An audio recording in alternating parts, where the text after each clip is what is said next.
Hey guys, today on the Weightlifting Lab, we are going to be discussing the differences between different styles of kettlebells. So stick around, we'll be right back and we'll figure out which ones are right for you.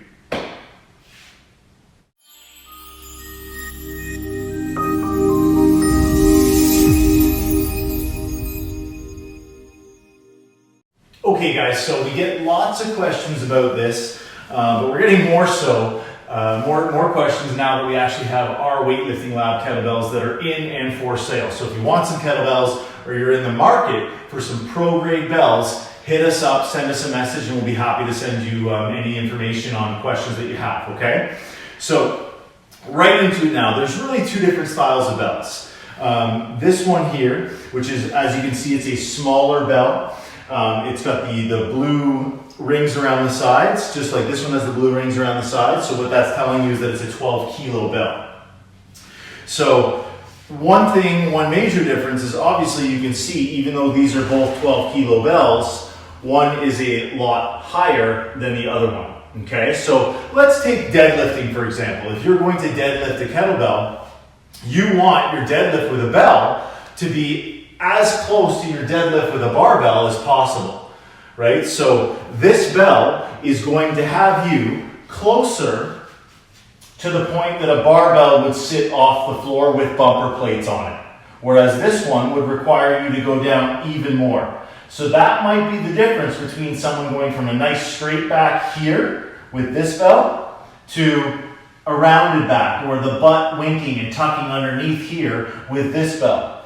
So it might be a condition or an issue of safety why some people might not want to use this style of bell, but might want to use a pro grade or competition grade kettlebell. So that is one of the main reasons right there. I believe they are more transferable to the barbell when it comes to things like deadlifting. So that's number one. Number two is where the bell actually sits on the body when you're using it, particularly with dynamic movements. So what I mean by that is if I'm going to grab my 12 kilo blue and I'm going to do a couple of kettlebell snatches with it, I can rotate my hand around it and the bell sits in the exact same spot on the forearm. The bell is actually resting on the meat or on the muscle of my arm because of how long the handle is and where the weight sits. Now the body of the bell is bigger, so it's also pulling me out a little bit more than that bell would. So it's forcing my shoulder stabilizers and my rotator cuff to be more active and work harder and stabilize. So my rotator cuff is going to get stronger in the long run, as long as I have proper positioning and proper technique. But for comfort alone, I would use this bell because it rests in a better position and it rests in a more cushioned position than on the bone of the wrist. So what I mean by that, put that one down, and we grab our smaller bell. So you can still do kettlebell snatches with them, but that hurt, like I actually grimaced. So around, up, and as I rotate my hand through, the bell turns and actually hits a lot higher on the wrist. It actually hits right up here.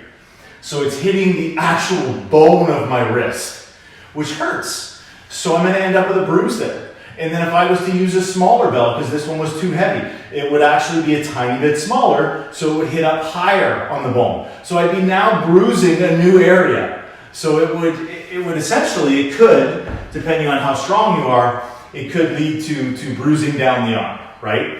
Because it's striking a different or landing or resting in a different spot each time. So it can be uncomfortable for people to do dynamic movements with those smaller kettlebells. So the other main reason that I like these bells is because no matter what the weight, they're all the same size. They're all the same height from the ground. So not only are they the same pulling distance from the ground, but at the same time they rest in the same body position no matter what weight you decide to use for the movement. I also like just the handle of them, the width of the handle. I like the fact that these handles are a little bit narrower, just a little bit easier to hang on to, I find, if you're if you're getting really sweaty with regular kettlebells and they have just the standard steel handle.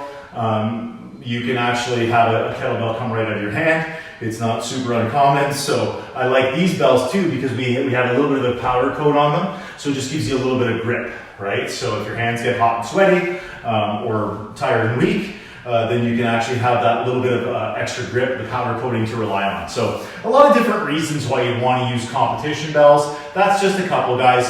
If you have any other questions, by all means, please, under this video, just in the comments section, just leave us your questions and comments, and we'll be happy to get back to you and answer any questions or comments that you may have.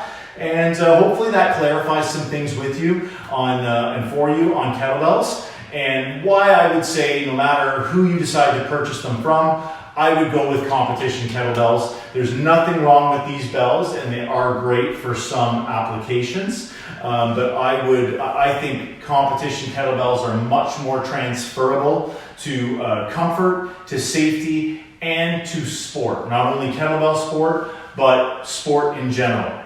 Whether it's golfing or soccer or hockey or Olympic weightlifting. Kettlebells and competition kettlebells, in my opinion, are the ones to go with. So, yeah, hopefully you found this informative, guys, and we'll see you again next time here at the Weightlifting Lab. Please like and subscribe.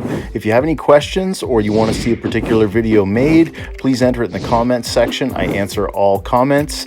Thanks for supporting the Weightlifting Lab.